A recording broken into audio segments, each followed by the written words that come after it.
আসসালামু আলাইকুম রহমতুল্লাহ। কেমন আছেন সকলেই? আশা করি সকলেই ভালো আছেন। প্রিয় প্রাইমারি শিক্ষক প্রত্যাশী অর্থাৎ প্রাইমারি শিক্ষক নিয়োগ প্রত্যাশী ভাই বোনেরা, ইতিমধ্যে আপনারা একটি প্রাইমারি শিক্ষক নিয়োগের পরীক্ষা দিয়েছেন।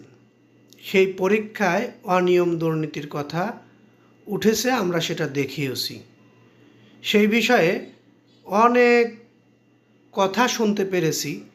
আমরা গতকালকে একটি নিউজ পোস্ট করেছিলাম, যেখানে প্রায় 99% লোক প্রাইমারি শিক্ষক নিয়োগ পরীক্ষা বাতিল করে নতুন পরীক্ষার পক্ষে।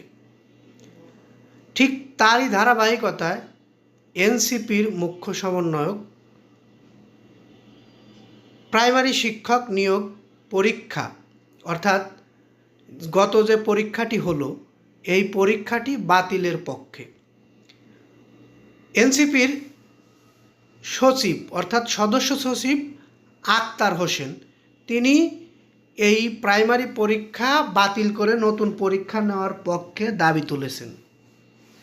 এরকম দাবি সমস্ত মহল থেকে যখন আসবে, ঠিক তখনই নিয়োগ পরীক্ষাটি বাতিলের সম্ভাবনা থাকবে। তারই ধারাবাহিকতায় আমরা এই নিউজটি আপনাদের মাঝে নিয়ে এসেছি আপনাদের মতামত সংগ্রহে। আপনারা বিশেষ করে মতামত দিবেন এবং বেশি বেশি লাইক কমেন্ট শেয়ার করবেন এই ভিডিওটা।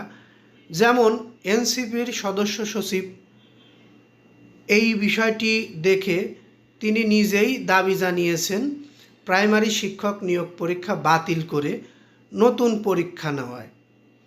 এরকম যদি বড় বড় কর্মকর্তারাও একই কথা বলে, তাহলেই কিন্তু এই পরীক্ষাটি বাতিল হতে পারে। অন্যথায় এই পরীক্ষা বাতিল না করে পরীক্ষার রেজাল্ট দিয়ে দিতে পারে। আমরা আপনাদের মতামতের অপেক্ষায় রইলাম। বিশেষ করে যারা প্রাইমারি শিক্ষক নিয়োগ পরীক্ষা দিয়েছেন, এই পরীক্ষা সংক্রান্ত সকল আপডেট নিউজ আমাদের এই চ্যানেলের মাধ্যমেই সবার আগে আপনারা পাবেন বলে আশা প্রত্যাশী ইনশাআল্লাহ। যদি পরীক্ষা বাতিল হয় সেটাও জানতে পারেন। যদি পরীক্ষা বাতিল না হয়ে এই পরীক্ষার রেজাল্ট প্রকাশ করা হয়, সেটাও আমরা আপনাদেরকে এই চ্যানেলের মাধ্যমেই জানাবো। অর্থাৎ আপনি যদি প্রাইমারি শিক্ষক নিয়োগ পরীক্ষা দিয়ে থাকেন, তাহলে এই চ্যানেলটি আপনার জন্য গুরুত্বপূর্ণ। তাই এই চ্যানেলটি আপনি সাবস্ক্রাইব করে বেল বাটন অন করে রাখবেন। প্রাথমিকের নিয়োগ পরীক্ষা বাতিলের দাবি আক্তার হোসেনের। সরকারি প্রাথমিক বিদ্যালয় সহকারী শিক্ষক নিয়োগ 2025-এর লিখিত পরীক্ষা বাতিলের দাবি জানিয়েছেন জাতীয় নাগরিক পার্টি এনসিপির সদস্য সচিব আক্তার হোসেন। রোববার 11 জানুয়ারি দুপুরে রংপুরের পীরগাছা সদর ইউনিয়নের অন্তরন্তম 10 গাঁও এলাকায় স্থানীয় মাদ্রাসা প্রাঙ্গণে কর্মী সভায় তিনি এ দাবি জানান। আক্তার হোসেন বলেন, সদ্য সমাপ্ত সরকারি প্রাথমিক বিদ্যালয়ের সহকারী শিক্ষক নিয়োগ পরীক্ষা বাতিল করে নতুন করে নিতে হবে। সবার কাছে প্রমাণ আছে যে প্রশ্ন ফাঁস হয়েছে। পরীক্ষায় ডিজিটাল জালিয়াতির সাথে জড়িত অপরাধীদের গ্রেপ্তার করতে হবে।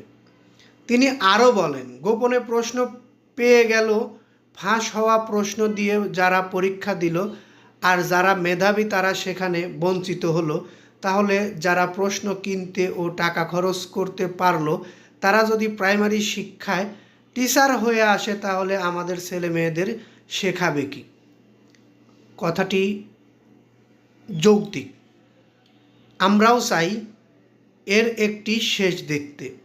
আমরা বিগত নিয়োগ পরীক্ষাগুলোও দেখেছি, সেখানেও অনেকবার প্রশ্ন ফাঁস হয়েছে, ডিজিটাল জালিয়াতি হয়েছে। ঠিক তার ধারাবাহিকতায় সর্বশেষ যে প্রাথমিক শিক্ষক নিয়োগ পরীক্ষাটি হলো, সেটিও প্রশ্ন ফাঁস হয়েছে। যাই হোক, আমরা এই নিউজটি আর দীর্ঘায়িত করছি না, এখান থেকে বিদায় নিচ্ছি। আসসালামু আলাইকুম।